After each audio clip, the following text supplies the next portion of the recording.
Hi friends, ನಮಸ್ತೆ ಎಲ್ರಿಗೂ. ನಾನು ನಿಮ್ಮ ಪ್ರೀತಿಯ ರೂಪ. ಫ್ರೆಂಡ್ಸ್, ಇವತ್ತು ಬೆಳಗ್ಗೆನೆ ಪಶುವೈದ್ಯರು ಮನೆ ಹತ್ರ ಬಂದಾಗ ಶಾಕ್ ಆಯಿತು. ಏನಾಯಿತು, ಇಷ್ಟೊತ್ತಿಗೆ ಬಂದಿದ್ದಾರಲ್ಲ, ಏನಾಯಿತು ಅಂತ ಯೋಚನೆ ಮಾಡ್ತಾ ಇದ್ದೆ. ಸುಮ್ಮನೆ ಯೋಚನೆ ಮಾಡೋದು ಬೇಡ, ಏನು ವಿಷಯ ಅಂತ ಅವರನ್ನೇ ಕೇಳಿದಾಗ ಇವತ್ತು NADCP ಅಂದರೆ ನ್ಯಾಷನಲ್ ಅನಿಮಲ್ ಡೈಸೀಸ್ ಕಂಟ್ರೋಲ್ ಪ್ರೋಗ್ರಾಮ್ ಇಟ್ಕೊಂಡಿದ್ದಾರೆ ಅಂತ ಗೊತ್ತಾಯಿತು. ಹಾಗಾಗಿ ಮೊದಲು ನಮ್ಮ ಮನೆಯಿಂದನೇ ಆರಂಭ ಆಗಲಿ ಅಂತ ಮನೆ ಹತ್ರ ಬಂದಿದ್ದರು. ಆದರೆ ಅವರು ಬಂದಿದ್ದು ಸಮಸ್ಯೆ ಆಗಲಿಲ್ಲ, ಸ್ವಲ್ಪ ಕಷ್ಟ ಆಯಿತು. ಯಾಕೆ ಕಷ್ಟ ಆಯಿತು ಅಂದರೆ, ಅವತ್ತಿನ ದಿನಾನೇ ಮನೇಲಿ ಯಾರೂ ಇರಲಿಲ್ಲ. ಎಲ್ಲರೂ ಕೂಡ ಇಂಪಾರ್ಟೆಂಟ್ ಕೆಲಸದ ಮೇಲೆ ಬೆಂಗಳೂರು ಹೋಗಿದ್ದರು. ಎಲ್ಲ ಹಸುಗಳಿಗೆ ಓಲೆ ಹಾಕ್ಸೋದು, ಹಾಗೆ ಕಾಲುಬಾಯಿ ರೋಗ ನಿಯಂತ್ರಣದ ಒಂದು ಚುಚ್ಚುಮದ್ದನ್ನ ಹಾಕ್ಸೋದು ಇತ್ತು. ಸೊ ಓಲೆ ಇರೋಕ್ಕೆ ಅದನ್ನ ನಂಬರ್ನ ಎಂಟ್ರಿ ಮಾಡ್ಕೊಬೇಕಾಗಿತ್ತು. ಸೊ ಹಾಗೆಯೇ ಇಲ್ಲದೆ ಇರೋದಕ್ಕೆ ಹೊಸ್ದಾಗಿ ಹಾಕಬೇಕಾಗಿತ್ತು. ಇಂಜೆಕ್ಷನ್ ಹಾಕ್ಸೋಕ್ಕೆ ಹಿಡ್ಕೊಳ್ಳೋದೇ ಕಷ್ಟ ಆಗಿತ್ತು, ಯಾಕಂದರೆ ಓಲೆ ಹಾಕುವಾಗ ನೋವಾಗಿರುತ್ತೆ, ಅದ್ರ ಮೇಲೆ ಮತ್ತೆ ಇಂಜೆಕ್ಷನ್ ಕೂಡ ನೋವಾಗುತ್ತಲ್ವ. ಸೊ ಹಸುಗಳಿಗೆ ಗಾಬರಿಯಾಗಿ ನಿಲ್ಲೋದೇ ತುಂಬಾ ಕಷ್ಟ ಆಗಿತ್ತು. ಕಷ್ಟ ಆದರೂ ಪರವಾಗಿಲ್ಲ, ಒಂದು ಸಲದ ನೋವಿಗೆ ಯೋಚನೆ ಮಾಡಿದರೆ ನಾಳೆ ಕಾಯಿಲೆಗೆ ಬಂದರೆ ತುಂಬಾ ಸಮಸ್ಯೆ ಆಗುತ್ತೆ. ಕೆಲವೊಬ್ಬರು ಈ ಇಂಜೆಕ್ಷನ್ ಹಾಕಿಸೋದ್ರಿಂದ ಗಂಟು ಬರುತ್ತೆ, ಮತ್ತು ಜ್ವರ ಬರುತ್ತೆ, ಹಾಲು ಕಡಿಮೆ ಆಗುತ್ತೆ ಅಂತ ಇಂಜೆಕ್ಷನ್ ಹಾಕ್ಸೋದೇ ಇಲ್ಲ. ದಯವಿಟ್ಟು ಯಾರು ಕೂಡ ಈ ಥರ ತಪ್ಪನ್ನ ಮಾಡಬೇಡಿ. ಕಾಲುಬಾಯಿ ರೋಗವು ದನ, ಎಮ್ಮೆ, ಕುರಿ, ಮೇಕೆ ಮತ್ತು ಹಂದಿಗಳಲ್ಲಿ ಹೆಚ್ಚಾಗಿ ಕಂಡುಬರುತ್ತದೆ. ಹಾಗೆ ಅದರ ಲಕ್ಷಣಗಳು ಯಾವ ರೀತಿ, ಇದು ಕಾಲುಬಾಯಿ ರೋಗ ಅಂತ ಕಂಡುಹಿಡಿಯೋದು ಯಾವ ರೀತಿ ಅನ್ನೋದಾದರೆ, ಅತಿಯಾದ ಜ್ವರ ಬರೋದು, ಜಲ್ ಸುರಿಸೋದು, ಮತ್ತು ಬಾಯಿ ಮತ್ತು ನಾಲಿಗೆನಲ್ಲಿ ಗುಳ್ಳೆಗಳಾಗೋದು, ಅಂದರೆ ಹುಣ್ಣು ಥರ ಆಗುತ್ತೆ ನಾಲಿಗೆಗಳ ಮೇಲೆ ಎಲ್ಲ. ಅದು ಮೇವು ತಿನ್ನಲಿಕ್ಕೆಲ್ಲ ಕಷ್ಟ ಆಗುತ್ತೆ. ಹಾಗೆ ಕಾಲಿನ ಗೊರಸುಗಳಿರ್ತಾವಲ್ಲ, ಅದ್ರ ಮಧ್ಯದಲ್ಲೆಲ್ಲ ಹುಣ್ಣಾಗಿ ಅದು ನಡಿಲಿಕ್ಕೂ ಕೂಡ ಕಷ್ಟ ಆಗ್ಬೋದು. ಆ ಥರ ಎಲ್ಲ ಪ್ರಾಬ್ಲಮ್ ಆಗುತ್ತೆ. ಮತ್ತು ಮೇವು ತಿನ್ನಲಿಕ್ಕೆ ನರಳೋ ಹಂಗೆ ಆಗುತ್ತೆ. ಅದಕ್ಕೋಸ್ಕರ ದಯವಿಟ್ಟು ಯಾರೂ ಕೂಡ ಇಂಜೆಕ್ಷನ್ನ ಮಿಸ್ ಮಾಡದೆ ಹಾಕಿಸ್ಕೊಳ್ಳಿ ಅಂತ ಹೇಳ್ತೀನಿ. ಈ ಥರ ಎಲ್ಲ ಆದಮೇಲೆ ಚಿಕಿತ್ಸೆ ಮಾಡಿಸೋಕ್ಕಂತ ಚಿಕಿತ್ಸೆ ಆ ಥರ ಎಲ್ಲ ಆದಮೇಲೆ ಚಿಕಿತ್ಸೆ ಮಾಡಿಸೋಕ್ಕಿಂತ ಮುಂಚೆನೇ ನಾವು ಚುಚ್ಚುಮದ್ದು ಹಾಕ್ಸೋದು, ಅಂದರೆ ಕಾಲುಬಾಯಿ ರೋಗ ನಿಯಂತ್ರಣದ ಒಂದು ಮುಂಚಿತವಾಗಿ ಚುಚ್ಚುಮದ್ದು ಹಾಕ್ಸೋದು ಒಳ್ಳೆಯದಲ್ವ. ನೋಡಿ, ಯೋಚನೆ ಮಾಡಿ, ನಿರ್ಧಾರ ಮಾಡಿ, ಓಕೆನಾ. ಕಾಯಿಲೆ ಬಂದ ಮೇಲೆ ಚಿಂತೆ ಮಾಡೋಕ್ಕೂ ಮುನ್ನ ಎಚ್ಚೆತ್ಕೊಳ್ಳೋದು ಒಳ್ಳೆಯದು. ಹಾಗೆಯೇ ಇಷ್ಟೊತ್ತು ಕಾಯಿಲೆ ಬಗ್ಗೆ ಆದರೆ ನಮ್ಮ ಪಶು ವೈದ್ಯರ ಬಗ್ಗೆ ಹೇಳಲೇಬೇಕಲ್ವ. ಇಷ್ಟೋ ತನಕ ಕಾಲುಬಾಯಿ ರೋಗ ಅದ್ರ ಬಗ್ಗೆ ಆದರೆ ಇಷ್ಟು ತನಕ ಬಂದು ಸಪೋರ್ಟ್ ಮಾಡಿ ಅಷ್ಟು ಪೇಷನ್ಸ್ ಇಟ್ಕೊಂಡು ಬಂದು ಮಾಡಿದ್ರಲ್ವ, ಅವ್ರ ತಾಳ್ಮೆಗಂತೂ ಮೆಚ್ಚಲೇಬೇಕು. ಬೆಳಗ್ಗೆ 6:00 ಬಂದು ಹಸುವಿಗೆ ಓಲೆ ಇಲ್ಲದಿದ್ದರೆ ಹೊಸದಾಗಿ ಓಲೆ ಹಾಕಿ ಅದರ ನಂಬರ್ ಎಂಟ್ರಿ ಮಾಡಿ, OTP ಎಂಟ್ರಿ ಮಾಡಿ, ಹಸುವಿನ ವಯಸ್ಸು, ಎಷ್ಟು ಕರು ಹಾಕಿದೆ ಎಲ್ಲ ಎಂಟ್ರಿ ಮಾಡಬೇಕು. ಒಂದು ವೇಳೆ ಮೊದಲೇ ಓಲೆ ಇದ್ದರೆ ಅದನ್ನು ಇವಾಗ ಇರೋ ಅಂಥ ಜಾಗ ಯಾವ ಜಾಗದಲ್ಲಿದೆ, ಅವ್ರಿಗೆ ಅದನ್ನು ಸಾಕ್ತಾ ಇರೋರು ಯಾರು, ಅವರ ಹೆಸರಿಗೆ ಟ್ರಾನ್ಸ್ಫರ್ ಮಾಡಬೇಕು. ಈ ಥರ ಎಲ್ಲ ಮಾಡಲಿಕ್ಕೆ ಒಂದೊಂದು ಹಸುಗೆ ಏನಿಲ್ಲ ಅಂದರೂ 10ರಿಂದ 15 ನಿಮಿಷ ಹಿಡ್ಕೊತಾ ಇತ್ತು. ನಮ್ಮ ಮನೆಯಲ್ಲೇ 6:00 ಸ್ಟಾರ್ಟ್ ಮಾಡಿ ಮಿನಿಮಮ್ 8:30ಯಿಂದ 9 ಗಂಟೆ ತನಕ ಅಷ್ಟು ಹಸುಗಳಿಗೆ ಚುಚ್ಚುಮದ್ದು ಹಾಕೋದಾಗಿರ್ಬೋದು, ಹಾಗೆಯೇ ಓಲೆನ ಹಾಕೋದಾಗಿರ್ಬೋದು, ಎಂಟ್ರಿ ಮಾಡೋದಾಗಿರ್ಬೋದು, ಇದೆಲ್ಲ ತುಂಬಾ ಕಷ್ಟ ಇತ್ತು. ನನಗೆ ಪೇಷನ್ಸ್ ಇರಲಿಲ್ಲ ಅಂತ ಹೇಳ್ಬೋದು. ಯಾಕಂದರೆ ಅಷ್ಟು ಪೇಷನ್ಸ್ ಇಟ್ಕೊಂಡು ಅಷ್ಟು ತಾಳ್ಮೆಯಿಂದ ಅವ್ರ ಕೆಲಸನ ಮಾಡ್ತಾಯಿದ್ರು. ನನಗೆ ಸುಸ್ತಾಗಿತ್ತು, ಅಷ್ಟು ಆಗ್ತಾ ಇರಲಿಲ್ಲ. ಒಂದೊಂದು ಹಸುವಿನ ಬಗ್ಗೆ ಎಲ್ಲ ಕೇಳಿ ತಿಳಿದು ಎಂಟ್ರಿ ಮಾಡುವಷ್ಟರಲ್ಲಿ ಬೆಳಗ್ಗೆ 8:30 ಆಯಿತು. ಯಾಕಂದರೆ ನಮ್ಮ ಮನೆಯಲ್ಲಿ 19 ಹಸುಗಳಿವೆ. ಅದರಲ್ಲಿ 5 ಕರುಗಳಿದ್ದಾವೆ, 2 ನಾಟಿ ಹೋರಿಗಳಿದ್ದಾವೆ. ನಾಟಿ ಹೋರಿ ಅಂದರೆ ಗೊತ್ತಿರುತ್ತಲ್ಲ, ಹಳ್ಳಿಕಾರ್. ಸೊ ಅದಿದ್ದಾವೆ. ಮತ್ತು 2 ಸಾಯಿವಾಲ್ ಹಸುಗಳಿದ್ದಾವೆ. ಆ ಸಾಯಿವಾಲ್ ಹಸುಗಳಿಗೆ 2 ಕರುಗಳಿದ್ದಾವೆ. ನೋಡ್ತಾ ಇರ್ಬೋದು, ಆ 2 ಸಾಯಿವಾಲ್ ಹಸು ಮತ್ತು 2 ಕರುಗಳನ್ನ ಮೇಂಟೈನ್ ಮಾಡಲಿಕ್ಕೆ ನಾವು ಕೈಲಾಗ್ತಾ ಇರಲಿಲ್ಲ. ಯಾಕಂದರೆ ಇಂಜೆಕ್ಷನ್ ಅಂದರೆ ತುಂಬಾ ಗಾಬರಿ ಬೀಳ್ತವೆ ಹಸುಗಳು. ಅವಂತೂ ಸಿಕ್ಕಾಬಟ್ಟೆ ಗಾಬರಿ. ಅವನ್ನ ಬಗ್ಸೋದೇ ಒಂದು ದೊಡ್ಡ ಕೆಲಸ ಆಗಿತ್ತು. ಹಸುಗಳ ಬಗ್ಸ್ಬೋದಿತ್ತೇನೋ, ಕರುಗಳನ್ನ ಬಗ್ಸೋದೇ ಕಷ್ಟ ಆಗಿತ್ತು. ಸೊ ಹಾಗೆಯೇ 2 ನಾಟಿ ಕ್ರಾಸ್ ಹಸುಗಳಿದ್ದಾವೆ, 8 HF ಹಸುಗಳಿದ್ದಾವೆ. ಇಷ್ಟು ಹಸುಗಳಿಗೆ ಚುಚ್ಚುಮದ್ದು ನೀಡಿ ನಮ್ಮ ಪಶು ವೈದ್ಯರಿಗೆ ನನ್ನ ತುಂಬ ಹೃದಯದ ಧನ್ಯವಾದಗಳು. ಯಾಕಂದರೆ ಅಷ್ಟು ಪೇಷನ್ಸ್ ಇಟ್ಕೊಂಡು ಯಾರು ಕೂಡ ಮಾಡಲ್ಲ ಬಿಡಿ ಹೇಳ್ಬೇಕು ಅಂದರೆ. ಅಷ್ಟು ಪೇಷನ್ಸ್ ಇಟ್ಕೊಂಡು ಒಂದೊಂದೇ ಹಸುವಿಗೆ ಇಂಜೆಕ್ಷನ್ ಹಾಕಿ ಒಂದು ಇಟ್ಕೊಂಡು ಮಾಡ್ತಾರಲ್ವ. ನನಗಂತೂ ಅವ್ರ ಪೇಷನ್ಸನ್ನು ನೋಡಲಿಕ್ಕೆ ಹೇಳಲಿಕ್ಕೆ ವರ್ಣಿಸಲಿಕ್ಕೆ ಕಷ್ಟ ಆಗ್ತಾಯಿತ್ತು. ಸೊ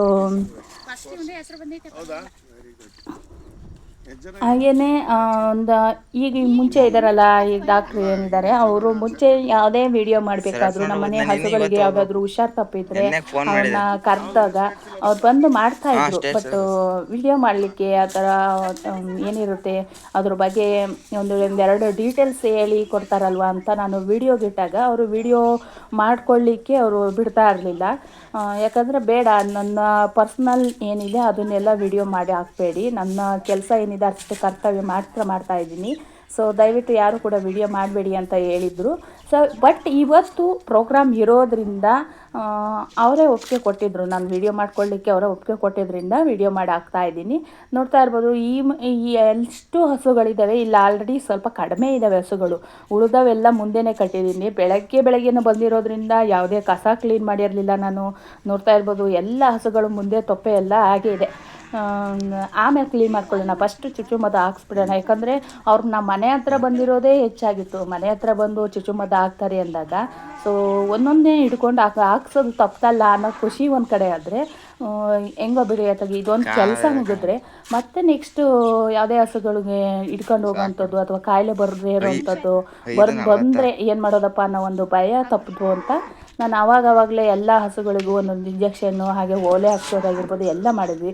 ಸೊ ಹಾಗೆಯೇ ಇನ್ನೊಬ್ಬರು ಬಂದಿದ್ದರು. ಇಲ್ಲಿ ನೋಡ್ತಾ ಇದ್ದೀರಾ, ಇದು 13 ಕರು ಕಡೆ ಅಂತ ಒಂದು ಹಸು ಇಲ್ಲಿ ಮನೆ ಮುಂದೆ ನಿಂತಿದೆಯಲ್ಲ, ಈ ಕಡೆ ಲೈಟ್ ಕಂಬದ ಕಟ್ಟಿರೋದು.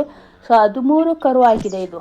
ಸೊ ಆದರೂ ಕೂಡ ಅಷ್ಟು ಹೆಂಗಾಗಿದೆ ಅಂತ ಹೇಳ್ಬೋದು. ಯಾಕಂದರೆ ಅಷ್ಟೇ ಪ್ರೀತಿಯಿಂದ ನೋಡ್ಕೊಂಡಿದ್ದೀನಿ ಆ ಹಸುನ.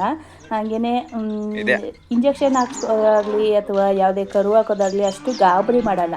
ಕೆಲವೊಂದು ಹಸುಗಳು ಅಂತೂ ಹಿಡಿಯೋದೇ ಕಷ್ಟ ಆಗಿತ್ತು. ನೋಡಿರೋಂತೆ ಇನ್ನೊಂದು ಪಕ್ಕದಲ್ಲಿದೆ ಹಸು, ಅದನ್ನು ಮೂಗ್ದಾರ ಬೇರೆ, ಅದು ಮೇವು ತಿನ್ನಲ್ಲ ಅನ್ನೋದಕ್ಕೋಸ್ಕರ ನಾನು ಮೂಗ್ದಾರ ಎಲ್ಲ ಬಿಚ್ಚಿ ಹಾಕಿಸ್ಬಿಟ್ಟಿದ್ದೆ. ಇವಾಗ ಮೂಗ್ದಾರ ಹಾಕಿಸ್ತೇನೆ ನಾವು ಬಿಚ್ಚೋದು ಕಷ್ಟ ಆಗಿದೆ ಅದನ್ನು. ಅಷ್ಟು ರಗಳೆ ಮಾಡುತ್ತೆ, ಅಷ್ಟು ಇದು ಮಾಡುತ್ತೆ. ಪಕ್ಕದಲ್ಲಿ ಹೋದ್ರಂತೂ ನಮ್ಮನ್ನೇ ತುಳಿದಾಕುವಷ್ಟು ಮಟ್ಟಿಗೆ ಆಡುತ್ತೆ. ಬಟ್ ಇವಾಗ ಇಂಜೆಕ್ಷನ್ ಹೆಂಗಪ್ಪ ಮಾಡಿಸೋದು ಅದನ್ನು ಅಂತ ಯೋಚನೆ ಮಾಡ್ತಾಯಿದ್ದೆ. ಬಟ್ ಆದರೂ ಪರವಾಗಿಲ್ಲ, ಅದು ಒಂದಕ್ಕೋಸ್ಕರ ಇನ್ನೊಂದು ದಿನ ಬರೋ ಥರ ಮಾಡ್ಕೊಳ್ಳೋದು ಬೇಡ ಅಂತ ತಾಳ್ಮೆಯಿಂದ ಆ ಹಸುನ ಹಿಡ್ಕೊಳ್ಳಿಕ್ಕೆ ಟ್ರೈ ಮಾಡಿದೆ. ಬಟ್ ಆದರೂ ಬಿಡಲಿಲ್ಲ, ಹಾಕಿಸ್ದೆ. ಅದು ಚುಚ್ಚುಮದ್ದು ಹಾಕ್ಸಿದ ತಕ್ಷಣ, ಇಂಜೆಕ್ಷನ್ ಹಾಕ್ಸಿದ ತಕ್ಷಣ ಆ ಜಾಗದಲ್ಲಿ ಗಂಟು ಬರದೇ ಇರೋ ಥರ, ಅಂದರೆ ಸ್ವಲ್ಪ ನೋವಾಗಿರುತ್ತಲ್ವ ಹಸುಗೆಲ್ಲ, ಸೊ ಗಂಟು ಬರದೇ ಇರೋ ಥರ ನೀಟಾಗಿ ಉಜ್ಜಿದ್ರೆ ಅಷ್ಟೇನು ಗಂಟು ಬರಲ್ಲ. ಹಾಗೆಯೇ ಅವತ್ತೊಂದಿನ ಬಿಸಿಲಿಗೆ ಎಲ್ಲೋ ಕಟ್ಟಬೇಡಿ, ಹಾಗೆ ಹೊರಗಡೆ ಎಲ್ಲೋ ಮೇಯಿಸೋ ಅಂಥ ಹಸುಗಳನ್ನ ಇಟ್ಕೊಂಡು ಹೋಗಬೇಡಿ ಅಂತ ಹೇಳಿದರು. ಅದಕ್ಕೋಸ್ಕರ ಅವತ್ತೊಂದಿನ ಮನೆಯಲ್ಲೇ ಕಟ್ಟಿದ್ವಿ ಎಲ್ಲ ಹಸುಗಳನ್ನು. ಇದು ನೋಡಿ, ಹಾಗೆಯೇ ನನ್ನನ್ನು ಸೇರಿಸಿ ಗೋರೆಗಾಗಿ ಕಮ್ಮಕ್ಬಿಡುತ್ತೆ, ಅಷ್ಟು ರಗಳೆ ಮಾಡುತ್ತೆ ಈ ಹಸು. ಬಟ್ ಅಷ್ಟೇ ಪ್ರೀತಿ ನಮ್ಮ ಯಜಮಾನ್ರು ಕಂಡ್ರೆ, ಈ ಹಸು ಕಂಡ್ರೆ ನಮ್ಮ ಯಜಮಾನ್ರಿಗೆ ಒಂದು ಸ್ವಲ್ಪ ಎಕ್ಸ್ಟ್ರಾ ಪ್ರೀತಿ ಅಂತ ಹೇಳ್ಬೋದು. ಅಂದರೆ ಬೇಗ ನಾವೇನು ಹೇಳ್ತೀವಿ, ನಾವು ಏನಾದರೂ ಬೈದರೆ ಅಥವಾ ಪ್ರೀತಿಯಿಂದ ಮಾತಾಡಿಸಿದ್ರೆ ಬೇಗ ಅಬ್ಸರ್ವ್ ಮಾಡ್ಕೊಳ್ಳುತ್ತೆ ಈ ಹಸು. ಈ ಇಂಜೆಕ್ಷನ್ ಮಾಡ್ತಾರೆ ಅಂತ ಗೊತ್ತಿದ್ದೇ ಆ ಥರ ಆಡ್ತಾಯಿತ್ತು.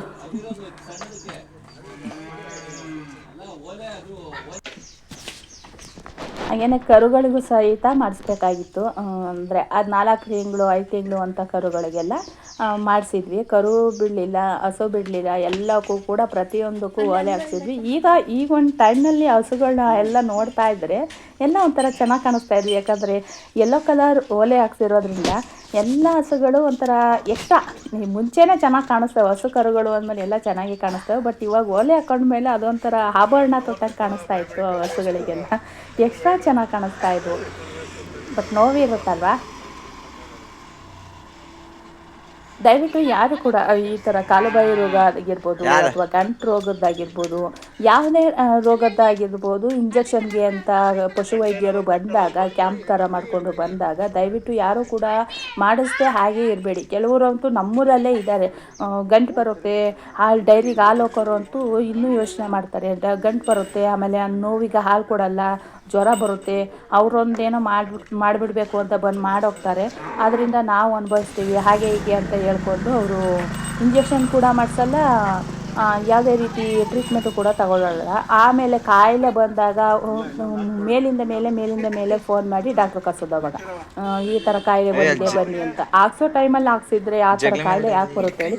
ನಾವಂತೂ ಪ್ರತಿ ಸಲ ಯಾವುದೇ ಒಂದು ಇದು ಬಂದರು, ಯಾವುದೇ ಕ್ಯಾಂಪ್ ಅಂತ ಬಂದರು, ಯಾವುದೇ ಇದು ಬಂದರೂ ಕೂಡ ಬಂದ ತಕ್ಷಣ ನಾವು ಕರೆಸಿ ಮಾಡಿಸ್ತೀವಿ. ಆ ಥರ ಎಲ್ಲ ಇಂಜೆಕ್ಷನ್ ಎಲ್ಲ ಮಾಡಿಸೋದ್ರಿಂದ ಆದಷ್ಟು ಕಡಿಮೆ ಇದೆ. ಬಟ್ ನಾರ್ಮಲ್ಲಿ ಜ್ವರ ಬರೋದು ಅಥವಾ ಕೆಟ್ಲು ಬಾವು ಆದಾಗ ಈ ಥರ ಚಿಕ್ಕ ಪುಟ್ಟವಕ್ಕೆಲ್ಲ ನಾವು ಫೋನ್ ಮಾಡಿಕೊಂಡು ಡಾಕ್ಟ್ರ್ ಹತ್ರ ಒಪಿನಿಯನ್ ತಗೊಂಡು ನಾವು ಟ್ರೀಟ್ಮೆಂಟ್ ಸ್ಟಾರ್ಟ್ ಮಾಡ್ತೀವಿ. ಇಲ್ಲ ನಮ್ಮ ಕೈಲಿ ಆಗೋದೇ ಇಲ್ಲ ಅನ್ನೋ ಟೈಮ್ನಲ್ಲಿ ಡಾಕ್ಟ್ರನ್ನೇ ಕರೆಸಿ ಮಾಡಿಸ್ತೀವಿ.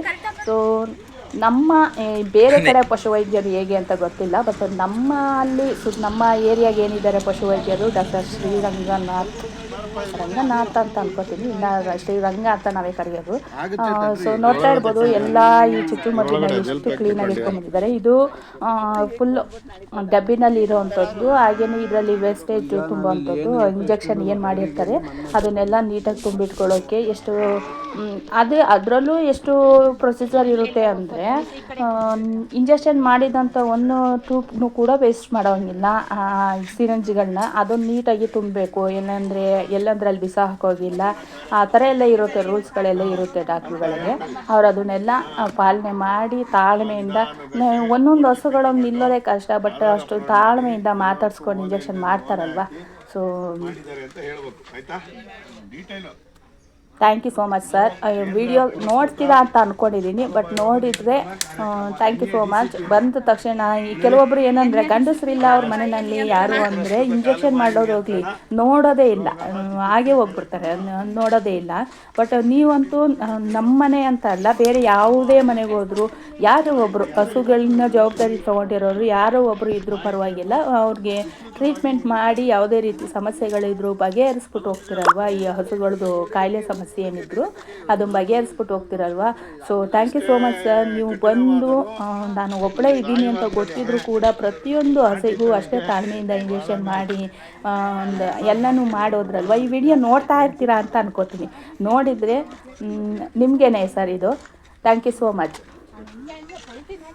ಅಷ್ಟೇ, ಇನ್ನು ಮಾತಿಲ್ಲ ಮುಂದೆ ಹೇಳಲಿಕ್ಕೆ. ಕೆಲವೊಂದು ನಾವು ಎಷ್ಟು ಶ್ರಮ ಪಡ್ತೀವಿ ಅಷ್ಟು ಶ್ರಮದ ಜೊತೆ ಪಶುವೈದ್ಯರು ಡಾಕ್ಟ್ರುಗಳು ಕೂಡ ಅಷ್ಟೇ ಶ್ರಮ ಇರುತ್ತೆ ಅಲ್ವಾ. ನನಗೆ ಮಾತೇ ಬರ್ತಾ ಇಲ್ಲ. ಸೊ ಈ ವಿಡಿಯೋ ನಿಮಗೆ ಇಷ್ಟ ಆಗಿದರೆ ಪ್ಲೀಸ್ ಒಂದು ಲೈಕ್ ಮಾಡಿ, ಶೇರ್ ಮಾಡಿ, ಕಮೆಂಟ್ ಮಾಡಿ. ಹಾಗೆಯೇ ಯಾರು ಕೂಡ ಈ ರೀತಿ ಡಾಕ್ಟರ್ಸ್ಗಳು ಬಂದು ಇಂಜೆಕ್ಷನ್ ಮಾಡ್ತೀವಿ ಅಂತ ಹೇಳಿದಾಗ ತಪ್ಪಿಸ್ಬೇಡಿ ದಯವಿಟ್ಟು. ಕಂಪಲ್ಸರಿ ವಿಡಿಯೋ ಈ ಥರ ಚುಚ್ಚುಮದ್ದನ್ನು ಹಾಕಿಸಿ ನಿಮ್ಮ ಹಸುಗಳ ಕಾಯಿಲೆ ಬೀಳದಿರೋ ಥರ ಕಾಪಾಡ್ಕೊಳ್ಳಿ ಅಂತ ಹೇಳ್ತಾ ಥ್ಯಾಂಕ್ ಯು ಸೊ ಮಚ್. ಮತ್ತೊಮ್ಮೆ ಹೇಳ್ತಾ ಇದ್ದೀನಿ, ಈ ವಿಡಿಯೋ ನಿಮಗೆ ಇಷ್ಟ ಆದರೆ ಯೂಸ್ಫುಲ್ ಅಂತ ಅನಿಸಿದರೆ ದಯವಿಟ್ಟು ಲೈಕ್ ಮಾಡಿ, ಶೇರ್ ಮಾಡಿ, ಕಮೆಂಟ್ ಮಾಡಿ. ಹಾಗೆಯೇ ಪಕ್ಕದಲ್ಲಿ ಒಂದು ಹೈಪ್ ಆಪ್ಷನ್ ಇದೆ, ದಯವಿಟ್ಟು ಆ ಹೈಪ್ ಆಪ್ಷನ್ ಅಂತೂ ಮರೀಲೇಬೇಡಿ, ಹೈಪ್ ಮಾಡಿ ಸಪೋರ್ಟ್ ಮಾಡಿ ಅಂತ ಹೇಳ್ತಾ ಥ್ಯಾಂಕ್ ಯು ಸೋ ಮಚ್ ಎಲ್ರಿಗೂ. ಬಾಯ್ ಬಾಯ್.